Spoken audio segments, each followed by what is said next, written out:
So, micropoint for ESCKAZ, continuing our interviews with heads of delegations, have the joint heads of delegations. So, Anna, yeah. Antonio. For Spain. So, welcome to Lisbon. How has it been going? Fine. We love Lisbon and we are very happy to be here. So everything is great. And I love my neighbors, so I'm really happy to be here. Okay, you didn't have to travel far this time, right? No.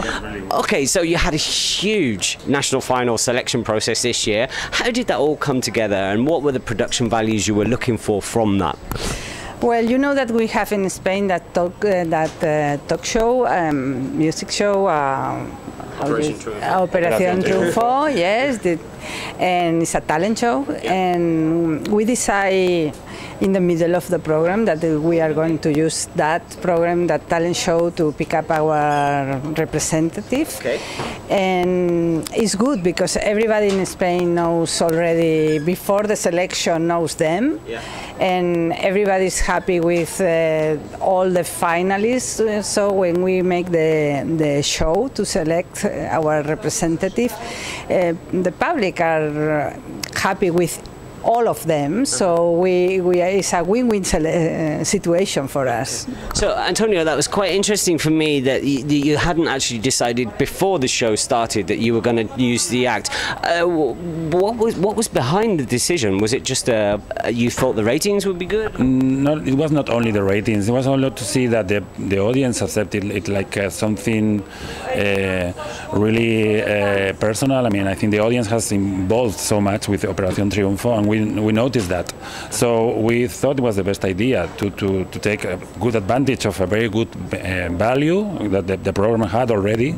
And of course, it was also the casting and the audience. But the casting, we saw there was a lot of young talents there, musicians, in a school of music, getting ready to have a music career. And we thought it was the best idea ever. Yeah, but we thought that we have that, and we think about other options. Yes. And in the last, we decided Operación Triunfo. The reason why is all this, but of course we were valuing assessing other options, of course, considering them. So, a slightly different question. The promotional parties, so Madrid, Amsterdam, Riga, Tel Aviv, London, they've kind of got huge events in the last few years. Do you think they are useful? Do you think they influence the results?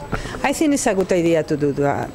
And in our case this year, they have not been so much on different stage. So the international parties is very good. It's a good test for them. Yes, and we choose 3 of them. Yeah. They were in London, 4 with Madrid. Yeah. London, Tel Aviv, and Amsterdam. And they did great. Yeah. And they begin to go inside the Eurovision world, so it's a good thing. Really useful for the artists, but do you think it would be influential on the result when we come to Lisbon?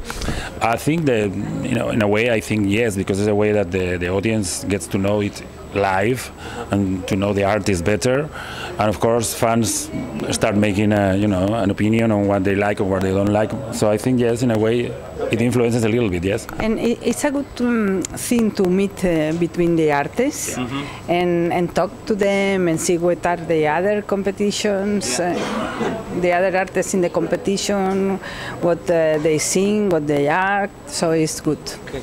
Touching on your staging, I mean, you seem to have kept a similar sort of staging to how you had on the national final, the promotional tour, sort of standing and then singing together. Did you have everything you needed when you got here, or did you have to make some adjustments? It was not the same really that in our selection, because in our national selection we have the pianos on the stage. I meant on the promo tour they were. Okay. On the promo tour, yes.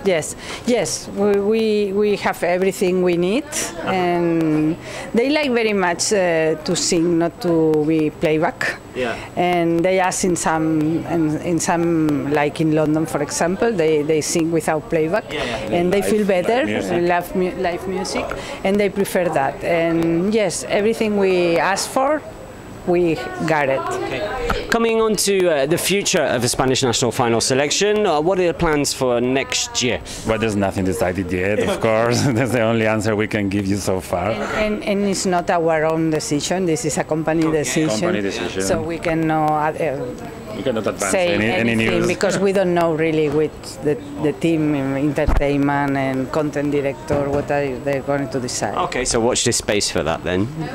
Keep an eye on that. Okay, thank you so much for the time. An absolute pleasure to speak to you. Just one final question. If you could change one rule at Eurovision, what would that be and why? But because there are two of you, you can have one rule each. For me, to have the opportunity to sing live music, it will be great. Okay. Antonio?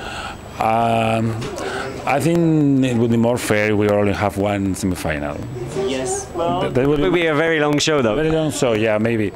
I think so, yeah, but it's not so fair. Sometimes the drafts are not so fair because sometimes many good entries have to fight it against each other. Yeah. So in that way, I mean, maybe it could be more fair. Yeah. I don't know. I know it's difficult. I think all the Eurovision board is thinking of the best way to do this. So.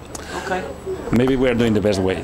Lovely. Thank you so much for your answers. Enjoy the Lisbon sunshine. Thank you so very much. much. Right. Thank you.